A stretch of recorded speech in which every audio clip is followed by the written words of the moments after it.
The frost clung to the windows of Alira's cottage, painting delicate webs across the glass. Inside, the fire was low, the milk nearly gone, and 3 small children slept curled like kittens on a pile of old blankets. Alira sat at the wooden table, her hands wrapped around a cold mug. The silence of the night was broken only by the occasional cough of one of her boys, and the wind howling through the cracks in the door. Her husband had died in the war, or so they told her. No body, no letter. Just a knock on the door, a bowed soldier, and silence. Since then, the villagers had grown distant. Some whispered that her husband had betrayed the crown. Others believed she knew more than she claimed. All Alira knew was that she was alone, widowed, poor, and with 3 mouths to feed. That night, the storm rolled in fast. Rain slammed the roof, and thunder cracked the sky like an axe. Alira rushed to gather buckets under the leaks when she heard it. A sound out of place, not the wind, not an animal. A moan. She froze. There it was again. Clutching her shawl, she stepped outside into the mud, barefoot and trembling. The barn door creaked in, the wind half open. She approached slowly, heart pounding. Inside, near the hay pile, lay a man. Soaked, bleeding, unconscious. His cloak was torn, and blood stained the side of his tunic. His face was shadowed by tangled hair and dirt. A deep gash stretched across his ribs. Next to him lay a dagger, engraved with strange symbols. Alira's breath caught. She should have run. She should have fetched the constable. But something about him, something in the way his hand was curled over his stomach, as if protecting himself from the world, reminded her of the nights her husband used to return from battle. Not every wounded man was an enemy. She knelt beside him. "Can you hear me?" He didn't answer. With effort, she dragged him to the straw mattress in the corner. She lit a lantern, revealing more of his face. Gaunt cheeks, rough jawline, but unmistakably noble features. His hands were calloused, but his fingernails were clean. This was no farmer, no thief. She noticed the brand on his shoulder, a faded mark of a sunburst surrounded by thorns. Her stomach twisted. That was the royal sigil. A mark given only to those of noble blood, or those who had once belonged to it. At dawn, he stirred. She sat by his side, cloth in hand, cleaning his wound. His eyes opened, striking gray, alert despite the fever. "Where am I?" He rasped. "You're safe," she said, "for now." He tried to sit up, but winced in pain. "I found you in my barn." He looked around, confused. "How long?" "Only a few hours." He studied her, the lines of exhaustion on her face, the determination in her jaw. "You live here alone?" She hesitated. "With my children." He nodded slowly, then added, "I won't stay long." Alira didn't answer, but something in her heart, quiet and stubborn, already knew he would stay, and it would change everything. The stranger slept for most of the next 2 days, drifting in and out of fever. Alira kept his wound clean, fed him weak broth, and watched him from the shadows of her small home. Not with trust, but with caution. The children were the first to let down their guard. They peeked into the barn after their chores, giggling at his strange boots and pointing at the scar across his brow. When he finally opened his eyes long enough to speak, one of the boys, Tomas, placed a wilted daisy on the straw beside him and whispered, "You look like a knight." The man managed a faint smile. "Hardly," he said. "More like a ghost." By the 5th day, he could sit up. He hadn't given a name, and Alira hadn't asked again. There was something deliberate in the way. He avoided questions, how his eyes flicked to the windows whenever hooves passed on the road, or how he tensed when a hawk cried overhead. But he wasn't cruel. He never raised his voice, never took more than offered. He helped split wood when he could stand, and once, Alira caught him gently covering the children with a blanket when they fell asleep. On the floor, that night, as they sat by the fire, she finally asked, "Who are you running from?" He didn't look up. "Everyone," he replied. Later, in the barn, Alira found him staring at the flames of a small lamp, holding something in his palm, a gold signet ring. She recognized the emblem instantly, the royal crest of Valenbrook. Same mark engraved on the royal banners. Her heart thudded. "You're one of them," she said, voice low. He looked up sharply, not with threat, but with regret. "I was," he said. She stepped back. "Why are you here? In hiding?" He hesitated, then said simply, "Because I refuse to watch my family destroy what's left of this kingdom." She studied his face. For the first time, she saw the weariness beneath the surface, not just of wounds, but of betrayal, of exile. "You were exiled?" she asked. He nodded once. "My name is Rowan. I was once third in line to the throne. Now I'm little more than a man with a bounty on his head." The name hit her like a wave. Prince Rowan had vanished from the kingdom 3 years ago. Rumors ranged from assassination to desertion. No one ever confirmed his fate, until now.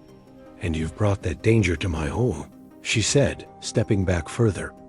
Rowan didn't argue. He only looked at her, eyes calm. "Yes, and if you want me gone, I'll go. But I won't let harm come to you or your children. I swear it." The wind howled outside. She thought of the scorched fields, the whispers at the well, the way people crossed the street to avoid her. If he left, someone else would find him, or kill him. And still, she would remain here, poor, shunned, invisible. He had been honest. That was more than most gave her. "No one else can know," she said quietly, "about who you are." "I agree." She turned to leave the barn, then paused at the door. "My name is Alira." He nodded. "Thank you, Alira." That night, as she tucked her boys in, Tomas asked, "Mama, is he staying?" "For now," she said. "Is he a good man?" Alira hesitated, then answered, "I don't know yet, but he hasn't lied to me." And in her world, that was already a rare kind of miracle. The sun had barely crested the eastern ridge when hoofbeats thundered down Marrowfield's only road. They stirred clouds of dust and rippled through every shutter and thin wood door, dragging villagers from hearths and henhouses alike. A royal courier scarlet cloak, wax-sealed satchel reigned in his grey mare beside the well. Without dismounting, he unrolled a parchment and shouted for all to hear. By order of His Majesty King Reynard, a bounty of 1,000 gold crowns is offered for any information leading to the capture of the traitor known as Rowan of Valenbrook, third son of the throne. A murmur of shock and greed swept the gathering. 1,000 crowns would buy a lifetime's harvest. The courier nailed a painted notice to the post, then wheeled his horse and galloped on, leaving suspicion in his wake. Ray watched from the edge of the baker's porch, lump of barter bread forgotten in her hands. Rowan of Valenbrook. 1,000 crowns. The words felt like coals against her chest. By the time she reached the cottage, Rowan was already chopping wood behind the barn, sleeves rawled to the elbow. Tomas, Leo, and Breck toddled after him, shrieking with joy each time a log split clean. He looked up, saw the panic in her face, and lowered the axe. "They know you're near," she said, forcing her voice steady. "A courier read your name in the square. A bounty large enough to break any starving soul." Rowan wiped sweat from his brow. "Then I should go before nightfall." "Go where?" She gestured toward the dark line of the forest. "Hunters will comb those woods by dusk, and the main road is watched." He opened his mouth, closed it again. For a heartbeat, he looked very young, nothing like the fearless legend whispered in taverns. Alira swallowed. "Come inside." We need to think. Late afternoon bled into gray twilight. Rowan sat at the rough table, examining the wanted notice she'd stolen from the post. A crude painting showed a sharper, prouder version of the man, before her hair trimmed, uniform pristine. Beneath it, the king's seal glowed. Crimson. I was exiled for refusing an order, Rowan said at last. My father demanded we burn the lowland villages that harbored dissenters. Children, elders, no exceptions. I led my regiment the other way. Elira stared at the flicker of lamplight in his eyes. They called you traitor for that? They called me coward. He smirked without humor. A prince should obey. Silence settled between them. Heavy as winter snow at last, she asked, Do you regret it? Regret obeying my conscience? He shook his head. I regret not doing more. Something unclenched inside her chest. She folded the parchment, slipped it into the fire, and watched the edges curl to ash outside. Boots crunched on frost. Elira rose just as Caleb, the miller broad-shouldered, drink-sour pounded on the door. Elira, he slurred. Saw a stranger in your field this morning. Tall, dark hair. Worth 1,000 crowns, they say. Hand him over, and those little ones will never want bread again.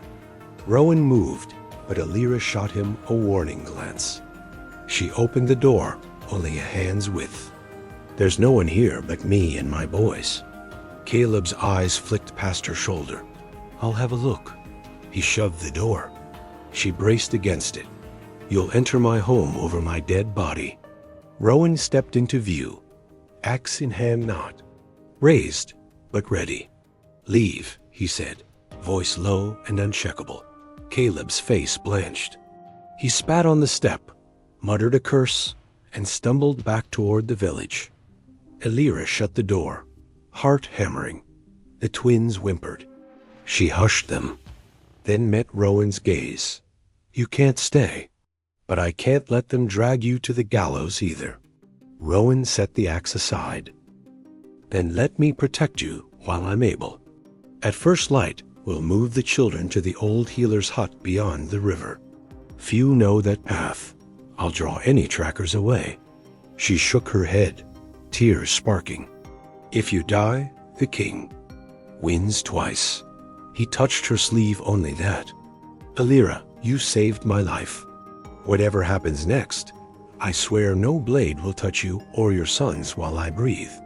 For the first time since her husband's death, she felt the faint, terrifying flutter of hope outside. The dusk deepened, and the village's whispers became darker than the night itself. The smoke came just before dawn. Elira was feeding Breck when Tomas let out a sharp cry and pointed to the window. Across the field, a column of black smoke twisted upward, thick and fast. The barn, she breathed. She raced outside, heart in her throat. Rowan was already there, hauling water buckets from the well, shirtless and soaked in sweat. The barns. Roof crackled with flames, orange fingers licking the sky. Inside were their food stores, the dried herbs, the tools and Rowan's things. Elira joined him without speaking, grabbing the second bucket, throwing water on the blaze, coughing from the heat. They worked until their arms gave out, but the fire had been lit well, with oil, from the smell of it, and it was no accident by the time the sun rose. The barn was nothing but scorched wood and hissing embers. They sat on the steps of the cottage, covered in soot. Rowan had a cut above his eyebrow, and his palms were blistered. It was Caleb. Elira said, voice hollow. Or someone like him. Rowan didn't respond. His eyes were fixed on the ruins. He meant to flush you out, she added.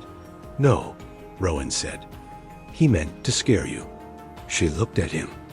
He knows you won't give me up, so he's turning the village against you, one torch at a time. That evening, the children clung to her legs. The cottage felt smaller, tighter, fragile, like a cracked teacup. Rowan paced outside, his steps slow but alert. She watched him from the doorway. The way he moved like a soldier even now, even wounded. The way he kept one hand near the dagger, strapped to his side. And something broke inside her, not from fear, from the ache of wanting. When the children were finally asleep, Alira stepped outside. Rowan stood by the edge of the field, staring up at the dark sky. The barn's ashes still smoked faintly behind them. "You should have left days ago," she said. He didn't turn around. "I tried." She stood beside him, close enough to feel the heat of him, close enough to see the firelight in his eyes. "Why didn't you?" He finally looked at her. "Because when I lay dying in your barn, I heard your voice singing to your children. And I thought, if I'm going to die, let it be here, where something still sounds like love." Alira felt the tears rise before she could stop them. She reached for his hand, rough and warm. He didn't flinch. "I've been alone for too long," she whispered. "So have I." Their foreheads touched. His lips brushed hers, soft, searching. But before it deepened, a noise snapped through the air. A stick breaking under a boot. Rowan spun, drawing his dagger. 3 silhouettes approached through the trees, torches in hand. Alira pulled back, breath caught in her throat. He pushed her behind him, dagger raised. "Go inside," he ordered quietly. "Get the boys. Take them to the healer's hut. Do not look back. What about you?" He smiled faintly. "I'm a prince, remember? I've trained for this since birth." But Alira did not run. Instead, she stepped beside him. Rowan turned to her, stunned. "I lost one man I loved to silence," she said. "I won't lose another while I hide." And together, peasant and prince, they stood before the firelight, waiting for the wrath of the crown to arrive. They came at dawn, not with torches this time, but with steel. 6 royal guards on horseback, armor polished and weapons drawn, stormed through the fields of Marrowfield like a blade through silk. The villagers stood by, silent and still, watching from behind shutters and fences. Not one lifted a hand. Not one offered a warning. The betrayal had come from within. Caleb Dapi stood smugly beside the commander, arms crossed, pointing toward Alira's cottage. His price had been a bag of silver, and the promise of farmland. Cowardice always came cheap. Inside the cottage, Alira gathered her sons into her arms. The pounding of hooves made the floor tremble. She turned to Rowan, his face carved from stone, but his eyes soft with pain. "There's still time," she whispered. "The healer's path." "No," he said firmly. "They'll hurt you if I run." Outside, a voice thundered. "Prince Rowan of Valenbrook, you are hereby charged with treason against the crown. Surrender, or we take the woman and her children in your place." Rowan stepped toward the door. Alira grabbed his arm. "No." He faced her, and for the first time, allowed his hand to tremble. "If they harm you, Alira, I won't survive it." She shook her head, tears brimming. "There has to be another way." But he only touched her cheek. "I'd rather be their prisoner than your memory." When he stepped outside, hands raised, the guards swarmed. They struck him down before he could speak. Alira screamed, clutching the boys as one of the soldiers barged in, dragging her out by the wrist. The children wailed, reaching for her. Rowan struggled beneath a boot on his back, blood trailing from his lip. "Leave them," he roared. "They go where you go," the commander spat. "Or die here." They were bound and dragged onto separate wagons. Alira's wrists were raw from the rope, the boys sobbing against her skirt. Through the slats, she saw Rowan's head bowed, his hair matted with blood, his gaze locked on her. He mouthed something. "I'm sorry." She shook her head, lips trembling. "I believe you." The wagons jolted forward, leaving behind the smoldering remains of the only peace they'd known. The journey to Northvale Fortress took 3 days. Rain soaked their clothes. Food was scarce. Guards mocked Alira's tattered dress, calling her the traitor's whore, in cruel tones that made her sons bury their faces in her lap. But she never cried. Not once, because Rowan didn't cry either, and she had to be strong. If not for herself, then for the boys who didn't understand why they were now prisoners. Inside Northvale, they were separated. Rowan was hauled to the dungeons. Alira was locked in a dim stone chamber with her sons, given stale bread and straw bedding. For 2 days, she heard nothing. On the third, a servant slipped in during the changing of the guard. A girl, no older than 16, with kind eyes and quick hands. She whispered, "He's alive, but he's to be tried publicly." Alira grabbed the girl's sleeve. "Can you bring him a message?" The girl nodded. "Tell him we're waiting, and we're not afraid." That night, Alira sat in the dark, holding Tomas as he slept. She remembered the barn, the fire, the touch of Rowan's hand against her back, and she made a vow. If they wanted to make an example of him, they'd have to hear her voice too, because she was done being quiet, and she would not let love die in silence again. The square of Northvale was rarely quiet, but on the morning of Rowan's trial, even the birds seemed to hold their breath. Banners of crimson and gold flapped from the palace balconies. The gallows loomed in the distance. A crowd had gathered, thick and restless. Murmuring like thunderclouds about to break. In the center stood the prisoner, Prince Rowan, shackled, pale, but unbroken. His face was bruised, his lips split. His coat was torn and stained with dried blood. Yet he stood tall, eyes clear, refusing to bow to the magistrates seated like vultures before him. Beside the guards, hidden under a borrowed cloak, stood Alira. She had insisted. Threatened, pleaded, bargained. And finally, a low-ranking guard, swayed by her story or her determination, had let her in. Her children were safe in the care of the young servant girl. But Alira's place was here. Watching. Speaking. The magistrate cleared his throat, voice echoing over the hushed crowd. "Rowan of Valenbrook, son of King Reynard, you are accused of treason, desertion, and consorting with enemies of the crown. How do you plead?" Rowan's voice rang out firm. "I plead guilty to disobedience, but never to treason." Gasps rippled through the crowd. "I refuse to murder the innocent," he continued. "I refuse to torch villages where children still slept. If that makes me a traitor, then this kingdom has long since lost its soul." The magistrate banged his gavel. "Silence. You do not speak unless spoken to." "I will speak now," came a new voice, not Rowan's. The crowd turned. Alira stepped forward, hood falling back from her face. The guards reached for her. Rowan tensed, ready to lunge, but the magistrate raised his hand. Let her speak. She faced the crowd. "I am Alira of Marrowfield," she began, voice loud, unwavering.